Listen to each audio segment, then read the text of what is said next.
సరే రేటు మాట్లాడుకుందామండి అన్నాను. పేషెంట్ గారు కావాలి అన్నారు. అక్కర్లేదండి, నేను పేషెంట్ గారి మామగారిని, నాతోటే మాట్లాడండి అన్నాను. ఓ పట్టాలేనరా తిక్కలోళ్ళగా ఉన్నారు. తిక్కలో నాలుగారు మీరు. ఏంటో నువ్వు ఆగేది? మరి లేకపోతే ఏంటండి, ప్రెసిడెంట్ మంగారంటే ఎలా ఉండాలి?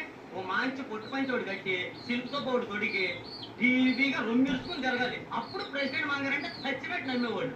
అంతేగాని పాత పచ్చడి పెట్టుకుని నేను ప్రెసిడెంట్ మంగారిని, నేను ప్రెసిడెంట్ మంగారిని అంటే ఏ ఎవరు నమ్ముతాడు? ఓసలో చెల్లేసే, ఈ గోసి మనకి ఇప్పుడు వచ్చింది కాదు, మనం పుట్టినప్పటి నుంచి ఉంది. మనం పొలంలో కాలెట్టామంటే కోసి బిగించాల్సిందే.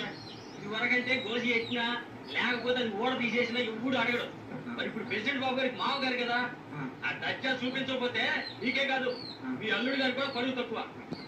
అంతే మరి, అంతే. ఏంట్రో మిలిటరీ వాటలే బొచ్చు వేసుకొచ్చినట్టున్నావు. ఏదన్నా రోజు తిని తిని దిగిన సహించలేదు. నువ్వు తిన్నా? లేదన్నా, మాకు జైల్లో లాగా టైం ప్రకారం కొలత ప్రకారం కదా బొచ్చు వేస్తారు. ఒకళ్ళేసి తిన్నా మీ అల్లుడట్టగా ఊళ్ళో లేడు.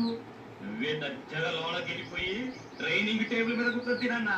అంతేనంటారా? అంతే, వెళ్ళు.